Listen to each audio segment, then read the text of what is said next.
Bapak Ibu Saudara kasih Tuhan, selamat sore, selamat malam. Hari ini Selasa 15 November 2022. Mari kita persiapkan setiap hati kita untuk kita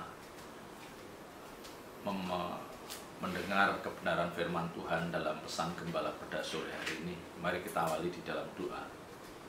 Segala puji hormat syukur kami naikkan kehadirat-Mu ya Bapa. Terima kasih atas penyertaan dan pemeliharaan-Mu sepanjang hari. Dan Kau memberikan kami waktu yang indah untuk kami belajar sebagai kebenaran firman-Mu. Pakai hamba-Mu, taruh perkataan-Mu dalam mulut bibir hamba-Mu, biar apa yang hamba-Mu sampaikan itulah kebenaran, isi hati-Mu yang akan mengisi, yang akan dipahami oleh banyak orang percaya. Dan biarlah sore hari ini menjadi sore yang penuh berkat bagi setiap kami. Dalam nama Tuhan Yesus Kristus kami berdoa dan mengucap syukur. Haleluya. Amin. Bapak Ibu Saudara yang dikasihi Tuhan, ya, kita yang hidup di era modern atau postmodern ini, ya, yang dikatakan kita ada di era, ya, era serba digital, ya, karena kemajuan teknologi yang begitu luar biasa. Tetapi saya mengingatkan bahwa sebagai orang percaya, Bapak Ibu Saudara harus tetap meyakini bahwa Alkitab yang adalah firman Tuhan itu segalanya. Ya, saya mengingatkan, ya, bagaimana Bapak Ibu Saudara dan saya tetap meyakini bahwa Alkitab yang adalah firman Tuhan itu segalanya. Dan ini tidak bisa dibandingkan dengan buku manapun, bahkan dengan buku yang dikatakan bestseller sekalipun tidak bisa dibandingkan, ya, karena kita tahu bahwa Alkitab ini yang adalah firman Tuhan ini itulah pikiran Allah yang dibukukan, ya, pikiran Allah yang dibukukan, yang memang itu ditulis oleh sekitar 40 orang penulis, ya, orang-orang yang mendapatkan ilham Roh Kudus, ya, mereka dipakai Tuhan untuk menulis pewahyuan isi hati Tuhan itu dalam Alkitab, ya, yang dibukukan, ya, yang menulis adalah orang-orang yang mendapatkan pewahyuan yang khusus, ya. Dan saya mengatakan, maka ketika Bapak Ibu Saudara dan saya melihat ada Alkitab, ya,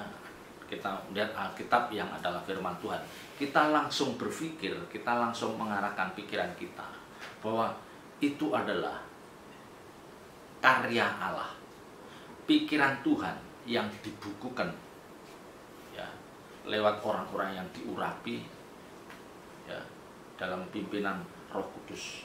Jadi kita harus melihat Alkitab itu sebagai sesuatu yang sangat bernilai, sangat berharga. Sekalipun di samping Alkitab itu ada buku-buku yang ditulis orang-orang hebat, tetap Alkitab tidak bisa, ya, tidak bisa dikalahkan, tidak bisa dinomorduakan, ya, karena Alkitab adalah manual book, ya, manual book bagi Bapak Ibu Saudara sebagai orang percaya. Ya, kalau sebuah buku itu dia akan menulis, ya, buku itu akan memuat dalam satu bidang saja, ya, misalnya buku kedokteran, ya, buku tentang hukum, satu bidang, ya, dan lewat buku itu, lewat kita membaca buku itu memang kita akan menambah pengetahuan kita, ya. Tapi ingat, tidak ada jaminan dengan kita memiliki pemahaman yang mungkin banyak buku yang ditulis orang-orang hebat, orang-orang dunia itu, tidak ada jaminan bahwa kita akan membawa hidup kita untuk menjadi berkenan di hadapan Tuhan, ya, yang bisa mengarahkan hidup kita menjadi orang-orang yang berkualitas di hadapan Tuhan, ya, tidak ada jaminan, bahkan mungkin tidak, ya. Padahal inilah yang menjadi prioritas Bapak Ibu Saudara dan saya sebagai orang percaya, bagaimana kita bisa memperagakan hidup yang itu dinilai oleh Tuhan, hidup yang sangat berkualitas. Dan inilah perjuangan Bapak Ibu Saudara dan saya sebagai orang percaya, ya. Alkitab katakan apalah artinya memiliki seluruh isi dunia ini kalau jiwa kita binasa? Ya, apalah artinya kita memiliki segalanya kalau jiwa kita binasa, kita dibuang ke api kekal yang jauh dari persekutuan dengan Tuhan, apa artinya? Ya. Nah, Alkitab itu yang adalah firman Tuhan itu yang akan membawa Bapak Ibu Saudara dan saya untuk memahami kehidupan ini secara lengkap. Ya, dari mana kita datang dan kemana kita pergi, Alkitab menceritakan banyak hal tentang itu. Ya. Jadi selama ini cara pandang kita terhadap Alkitab sebagai orang percaya itu seringkali salah. Ya, bahkan kalau boleh kita katakan seolah-olah kita memandang rendah Alkitab. Ada di tumpukan buku Alkitab, dilewatin begitu saja. Ya. Tapi kalau kita renungkan, di dalam Alkitab itu tertulis pikiran-pikiran Tuhan yang kalau itu kita pahami dan kita kenakan di dalam hidup kita akan dibawa oleh kebenaran. Ya. Kita dibawa oleh firman Tuhan, Injil yang adalah kuasa Allah itu, kita mampu memperagakan hidup sebagai orang percaya yang berkualitas di hadapan Tuhan. Ya, nah ini yang saya katakan. Sementara banyak orang percaya menganggap bahwa Alkitab itu kurang bernilai atau dipandang sebelah mata. Padahal sekali lagi kita tahu bahwa di dalamnya itu mengandung didikan, ajaran, dan petunjuk bagaimana Bapak Ibu Saudara dan saya harus menggelar hidup seperti yang diinginkan Tuhan. Dan itulah inti kekristenan itu. Ya, kita tahu bagaimana kita harus menggelar hidup yang benar di hadapan Tuhan. Yang dari hari ke sehari kita seperti dipaksa, kita diarahkan untuk terus berubah dan berubah. Ya. Kalau orang berhenti membaca Alkitab, orang berhenti belajar kebenaran firman Tuhan, dia pasti stuck, dia tidak akan menjadi orang-orang percaya yang bertumbuh. Tidak mungkin dia akan bertumbuh. Ya. Dan kita meyakini bahwa Alkitab yang adalah firman Tuhan itu menjadi nutrisi jiwa kita, ya. Dan kita harus punya keyakinan bahwa hanya lewat pemahaman firman Tuhan yang lengkap dan benar itu, hidup saya akan diubahkan, hidup saya makin berkualitas di hadapan Tuhan. Ya, tentu kalau berkualitas di hadapan Tuhan, kita tentu juga berkualitas di hadapan banyak orang. Ya, kecuali orang-orang yang hatinya memang bengkok, yaitu beda lagi. Ya. Kalau kita mau jujur Bapak Ibu Saudara, hampir semua masalah hidup yang sedang kita hadapi, hampir semua masalah hidup yang sedang kita jalani ini bisa diselesaikan ketika Bapak Ibu Saudara dan saya memiliki pemahaman yang lengkap akan kebenaran firman. Ya. Pasti. Jadi masalah hidup yang saat ini dihadapi banyak orang percaya, berbagai masalah hidup. Ya, bagaimana dia mungkin menghadapi pasangan hidupnya, menghadapi anaknya, menghadapi cucu menantu, menghadapi teman-teman sekantornya, menghadapi usaha yang makin sulit, makin tidak menjanjikan. Ya. Itu penyelesaian dari semua masalah hidup itu hampir semuanya ada tertulis dalam Alkitab. Ya, maka kalau Bapak Ibu meyakini bahwa ketika aku belajar, aku menyelami kebenaran yang ada dalam Alkitab itu, aku yakin akan mendapatkan kekuatan. Itu harus ada keyakinan. Harus ada keyakinan seperti itu. Ya, masalahnya adalah banyak orang yang sangat meremehkan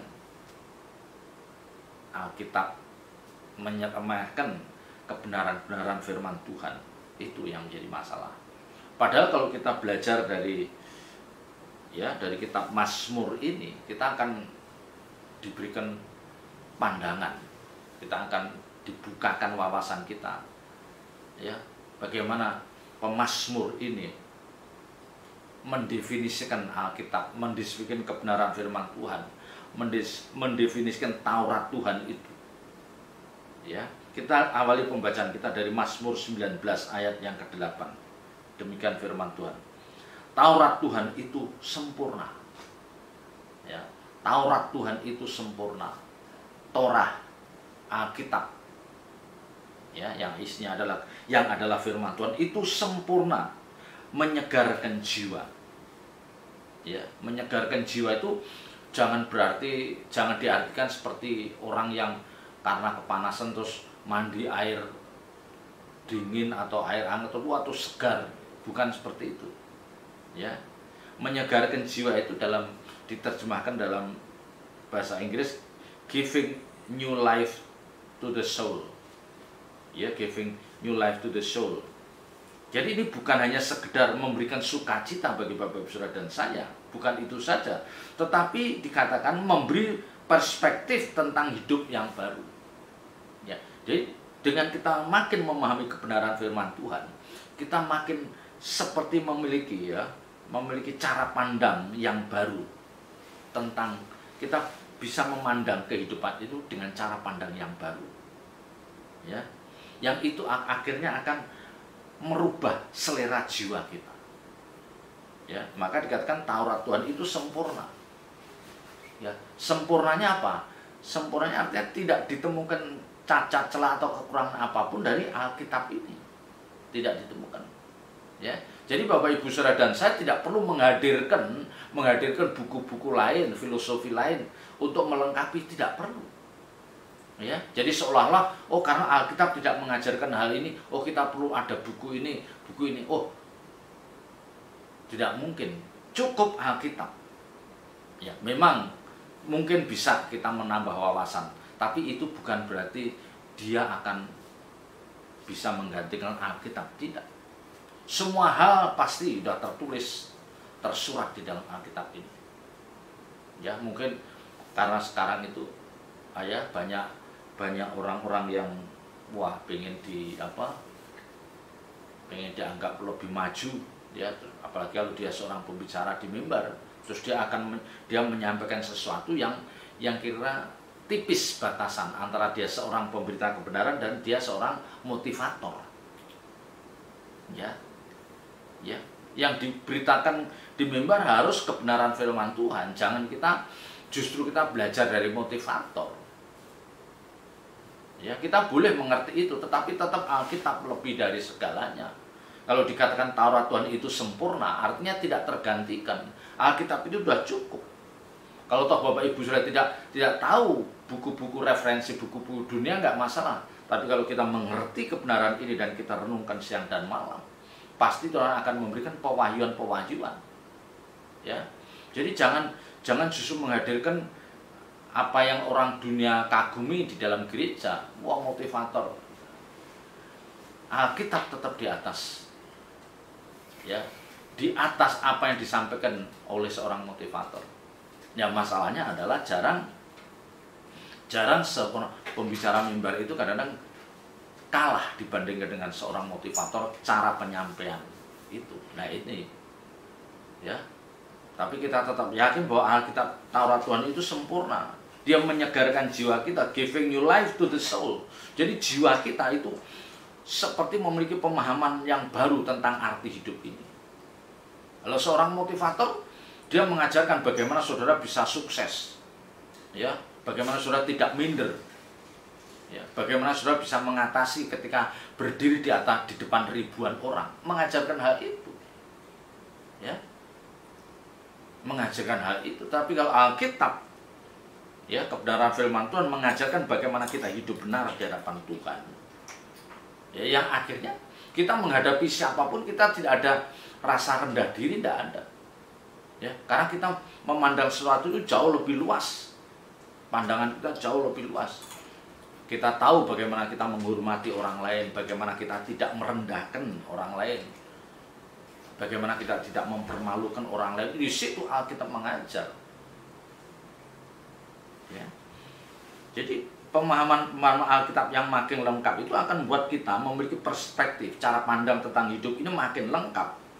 Yang akhirnya itu bisa merubah selera jiwa kita. Apa yang dulu kita anggap paling penting, sekarang sudah, itu bukan sesuatu yang penting. Ya, mungkin penting, tapi bukan sesuatu yang sangat penting. Ada hal yang lebih penting yang harus kita raih, yang harus kita bisa wujudkan dalam hidup ini. Ya, dulu yang kita anggap tidak penting, tetapi dengan memahami kebenaran ini kita juga justru bisa mengatakan, oh itu sesuatu yang penting. Ya, jadi menggeser cara pandang hidup kita, menggeser selera jiwa kita itu tidak mudah. Harus ada filosofi yang masuk di dalam jiwa orang itu, dalam benak, dalam pikiran orang itu, sehingga mereka bergeser. Lah, filosofi itulah seharusnya kebenaran firman Tuhan. Jangan digantikan oleh filosofi apapun. Ya, anak-anak memang boleh, anak-anak kita boleh maju, karirnya boleh hebat, ini boleh hebat. Tapi mari kita nilai, ya, perkembangan jiwa anak-anak kita, ya, peragam hidup anak-anak kita, anak-anak muda. Coba, apakah mereka sudah benar cara memperlakukan orang tua, memperlakukan mertua, memperlakukan saudara kandung, memperlakukan bawahan, dan yang penting memperlakukan Tuhan. Ya. Jadi Bapak Ibu Saudara tidak boleh bangga yang itu tidak harusnya bangga. Ya kan, orang dunia kan sekarang banyak membanggakan prestasi pasangan hidupnya, prestasi anaknya, prestasi menantu, prestasi cucu-cucunya. Wah, dibanggakan sehingga sepertinya menutup sesuatu yang mestinya itu menjadi sasaran atau target hidup kita. Ya, saya tidak mengatakan salah anak-anak kita berprestasi, tidak salah. Cucu kita nggak salah berprestasi, memang dia harus berprestasi. Tetapi di balik itu mereka harus memiliki pemahaman firman yang lengkap dan benar.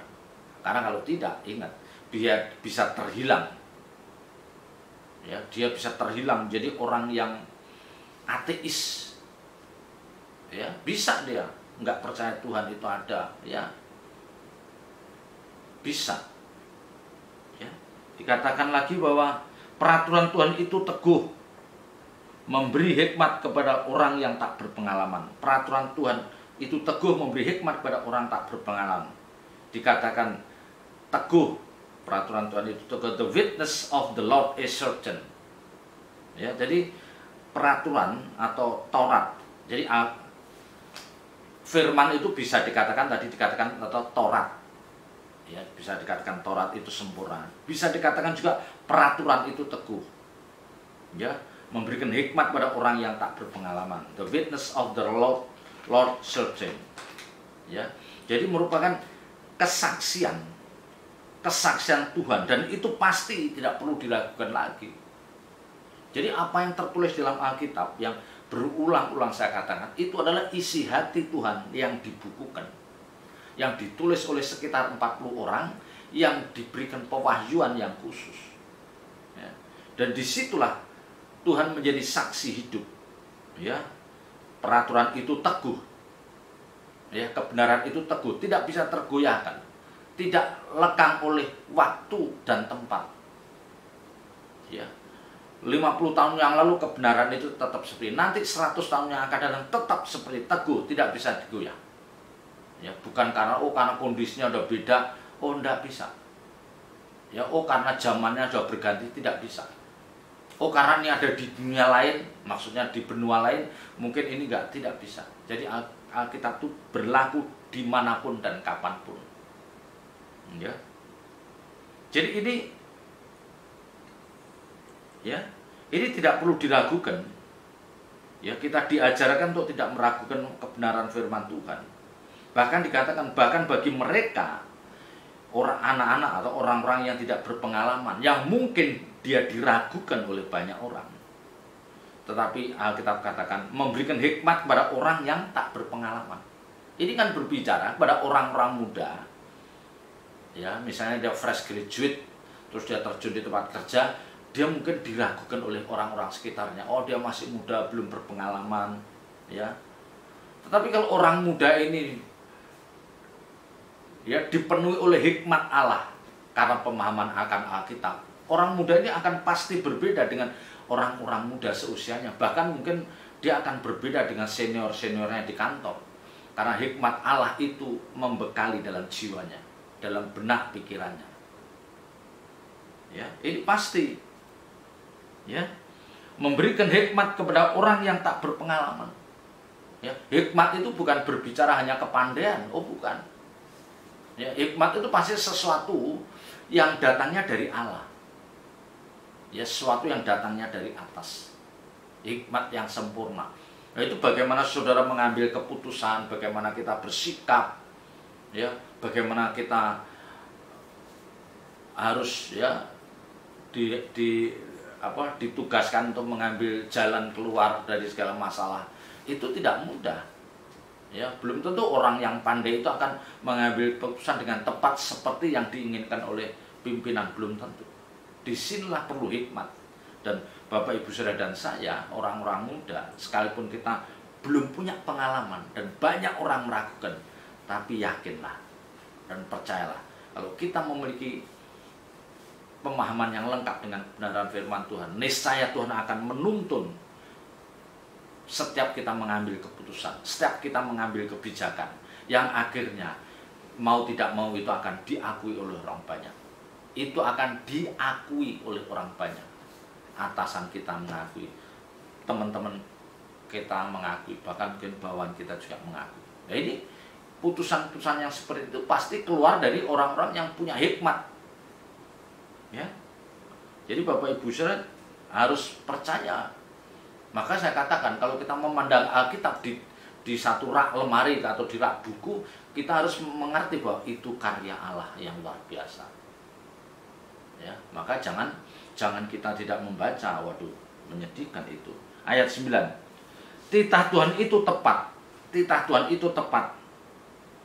Menyukakan hati, perintah Tuhan itu murni, membuat mata bercahaya. Ya, tadi dikatakan Taurat Tuhan itu sempurna. Peraturan itu teguh. Itu kan semua berbicara tentang kebenaran firman Tuhan. Sekarang dikatakan titah Tuhan itu tepat. Titah, ya, sini dikatakan titah, menyukakan hati. Ya. Perintah Tuhan itu murni. Bisa dikatakan bahwa kebenaran firman Tuhan itu juga merupakan suatu perintah. Ya. Titah Tuhan itu tepat, menyukakan hati. Ini jelas menunjukkan bahwa kita tidak perlu, ya, kita tidak perlu gamang, kita tidak perlu meragukan apa yang disampaikan, kebenaran yang tertulis di dalam Alkitab itu. Itu pasti tepat. Untuk orang yang memiliki masalah seperti ini, kita akan menemukan solusinya dengan belajar Alkitab. Untuk orang dengan problem rumah tangga seperti ini, masing-masing persoalan hidup yang kita hadapi selalu ada jalan keluar yang terkandung di dalam Alkitab itu. Nah, masalahnya adalah kita menguasai isi Alkitab itu enggak. Nah, ini yang sekarang menjadi masalah. Kalau kita tidak memahami isi Alkitab, kita tidak memahami titah Tuhan, kita tidak mengerti perintah Tuhan, maka keputusan kita akan salah. Dan ketika keputusan itu salah, akan membawa banyak korban. Nah, ini yang paling membayangkan. Keputusan seseorang yang salah bisa membawa banyak korban. Bisa anak, bisa menantu, cucu, pasangan hidup, bisa. Karena keputusan yang salah. Ya. Jadi jelas titah itu tepat dan menyukakan hati. Artinya apa? Sekalipun dia menghadapi masalah, tapi ketika dia mengerti kebenaran itu, dia menjadi orang yang tidak bersusah hati. Dia tetap bisa bersuka cita. Ya. Ya. Dia tidak menjadi tawar hati.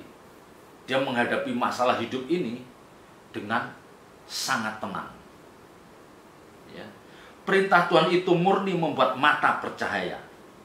Ya, ini bisa katakan perintah. Jadi apa yang disampaikan Tuhan itu melalui firman-Nya itu, kalau itu kita anggap sebagai perintah dan kita jalankan, itu murni. Artinya apa? Tanpa motivasi apapun.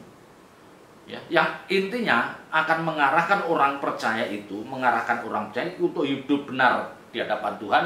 Dia harus menjauhi kejahatan, yang akhirnya orang-orang seperti ini akan memiliki, bisa memandang masa depannya itu dengan sukacita. Ya, dia seperti memiliki pengharapan yang baru. Dan orang akan heran ya dengan ibu itu, heran ya dengan bapak itu. Masalah hidup sepertinya tidak pernah berhenti, tapi dia tetap bisa bersuka cita. Bahkan banyak orang menangkap dia seperti memiliki pengharapan yang baru. Nah, ini tentu karena apa? Karena kebenaran-kebenaran firman Tuhan yang mengisi bejana kita, yang menguatkan hati kita.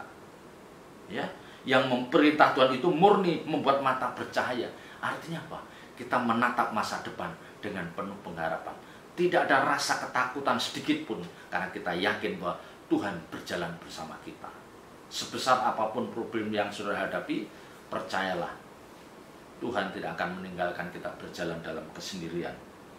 Ya, dan kita diajarkan untuk selalu memiliki pengharapan yang baru, pengharapan yang baru.